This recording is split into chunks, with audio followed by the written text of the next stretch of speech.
근데 현실은 그나마 조금이라도 가치가 있던 명품백을 가위로 잘라서 버리고 최신 디자인의 짝퉁 가방을 웃돈을 얹어 45만원이나 주고 산 거라고 보시면 됩니다.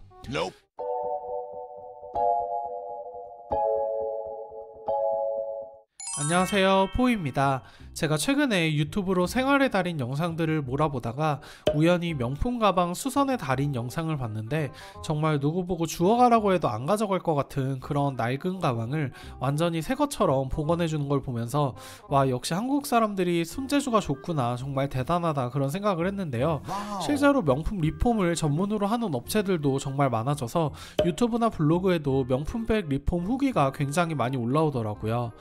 근데 제가 이런 명품 리폼 관련 글과 영상들을 보면서 놀랐던 게, 우선 첫 번째로 리폼 가격이 말도 안 되게 비싸게 책정이 되어 있었고, 두 번째로 실제 가방에서 떼어난 원단이나 부속이 아니라 짝퉁 원단이랑 부속품을 덧대서 디자인을 카피하는 업체들이 많았습니다.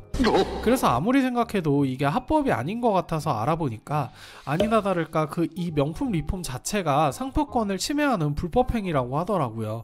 그래서 오늘은 명품 리폼을 고민 중이신 분들에게 왜 이 명품 리폼이 이렇게 성행하고 있는지 그 이유를 알아보고 왜 이러한 행위가 불법이고 잘못된 일인지에 대해서 말씀드려 보려고 합니다. 우선 명품 리폼을 왜 하는지부터 그 근본적인 이유를 알아야겠죠. 일단 가장 흔한 이유는 비싸게 주고 샀는데 잘 안 들고 다녀서일 텐데요. 유행이 너무 지났거나 오염이나 손상이 심해서 들고 다니지 못할 정도인데 막상 또 중고로 팔자니 누가 살 것 같지도 않고 그냥 버리자니 아까운 경우고요. 어떤 분들은 가방에 특별한 의미를 부여해서 그 가방을 선뜻 팔지 못하는 분들도 계시겠죠. 저는 못 쓰는 가방을 수선을 통해서 기존 백과 동일한 디자인으로 복원하는 건 사실상 크게 문제될 게 없다고 생각합니다. 예를 들어서 가죽이 너무 낡아서 가죽에 복원 작업을 한다거나 고장난 지퍼를 수리한다거나 이런 건 말 그대로 일상적인 수선의 영역이잖아요. 물론 명품 브랜드들 대부분 AS를 제공해주기는 하지만 가방을 해외 본사로 보내고 다시 받고 이러려면 AS 비용도 많이 드니까 가방 보내놓고 몇 달 기다리느니 국내에서 수선 작업을 해서 쓰시는 게 보통일 것 같아요. 근데 요즘 리폼은요, 수선의 영역을 넘어서서 거의 대놓고 짝퉁을 제조하는 수준이더라고요.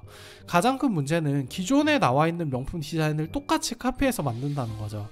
가방을 뜯고 오려서 기존 원단을 활용해 리폼을 하는 수준을 넘어서서 원단이 모자라면 새로운 짝퉁 원단도 덧대고 중국에서 들여온 버클이나 진 같은 싸구려 부속품까지 동원해서 마치 나온 지 얼마 안 된 신상 명품을 산 것 같은 착각을 주고 있다는 거예요. 제가 본 명품 리폼 후기 영상들에서 다 똑같이 언급하는 게 뭐였냐면, 버클에도 명품 로고가 잘 들어가 있고 바느질도 명품같이 티안하게 잘 되어 있고 얼핏 봐서는 모를 정도로 리폼을 잘 해주셨다, 그런 내용인데 이게 지금 리폼 영상인지 SA급 짝퉁 리뷰를 하는 건지 헷갈릴 정도였습니다. 그리고 백화점에서는 이 제품이 품절 대란템이라 구할 수도 없는데 난 리폼으로 저렴하게 구했다, 이런 말을 자랑처럼 하더라고요. 제가 몇 군데 업체 가격을 좀 비교를 해봤는데요. 보통 오래된 명품 가방을 완전히 신상 명품으로 고쳐야 하는 비용이 최소 35만원에서 한 45만원 정도가 평균이더라고요. 여기에 남는 원단으로 카드 지갑이나 키링 같은 걸 만드는데도 10몇만원 정도 추가 비용을 들이는 것 같아요. 그래서 명품 리폼하신 분들 이야기를 들어보면 원래 매장 가방 가격이 200만원인데 난 겨우 45만원에 개탄 거니까 완전 득템이다, 개이득이다 이래요. 근데 현실은 그나마 조금이라도 가치가 있던 명품백을 가위로 잘라서 버리고 최신 디자인의 짝퉁 가방을 웃돈을 얹어 45만원이나 주고 산 거라고 보시면 됩니다. 여러분 얼마 전에 짝퉁 가지고 명품 행세 하다가 개망신 당한 여자 연예인 아시죠? 그게 사실 한 연예인의 허영심 문제라기보다는 우리나라에 실제로 짝퉁 명품 들고 다니시는 분들이 많은데요. 무신사나 쿠팡같이 그런 큰 기업에도 짝퉁이 유통돼서 논란이 될 정도잖아요. 인스타나 중고나라에도 보면 짝퉁 명품 가방 공구 같은 거 정말 많습니다. 정말 최신으로 나온 SA급 짝퉁 가방들도 한 35만원에서 40만원 정도인데요. 완전 새 원단, 새 부자재를 가지고 명품과 똑같이 정교하게 카피하는 제품들도 그 정도인데 리폼 비용이 45만원, 50만원씩 한다는 게 이게 뭐지 싶더라고요. 심지어는 리폼하시는 분들이 명품 만드는 거랑 똑같이 장인 정신을 들여서 하는 거니까 그 정도 가격은 비싼 게 아니라고 생각해요 하면서 옹호하시는 분들도 있고요. 근데 그 대가를 받고 짝퉁 원단이나 부자재를 사용하는 그 순간 리폼하시는 분들도 짝퉁 제조업자들이랑 동일선상에 놓이는 겁니다. 그래서 요즘에는 짝퉁 수입 업체들이 그렇게 리폼 업체들을 많이 차린대요. 리폼해준다고 하고 고객들한테 진짜 명품백을 택배로 받아요. 그리고 제작하는데 시간이 오래 걸린다면서 몇 주 뒤에 수입한 짝퉁 명품을 완성된 리폼 가방이라면서 보내주는 거죠. 고객한테 실제로 받은 진짜 명품백은 이제 리셀샵이나 해외 마켓에서 다시 팔고 실제로 SA급 짝퉁 파는 가격보다 더 비싸게 짝퉁을 팔아치울 수 있는 거죠. 뭐 고객이 남은 원단 필요하다고 하면 기존 원단 대충 잘라서 보내주면 되고요. 리폼한 건데 가죽이 너무 새 것 같다 그러면 원단을 복원했다고 하거나 아니면 정품이랑 같은 레벨의 원단을 구해 교체했다고 하겠죠. 이런 식으로 국내에서 천문학적인 수입을 올리는 업체들도 많을 것으로 예상됩니다. 그리고 더 큰 문제는 이걸 리폼백이라고 써붙이고 다니는 게 아니잖아요.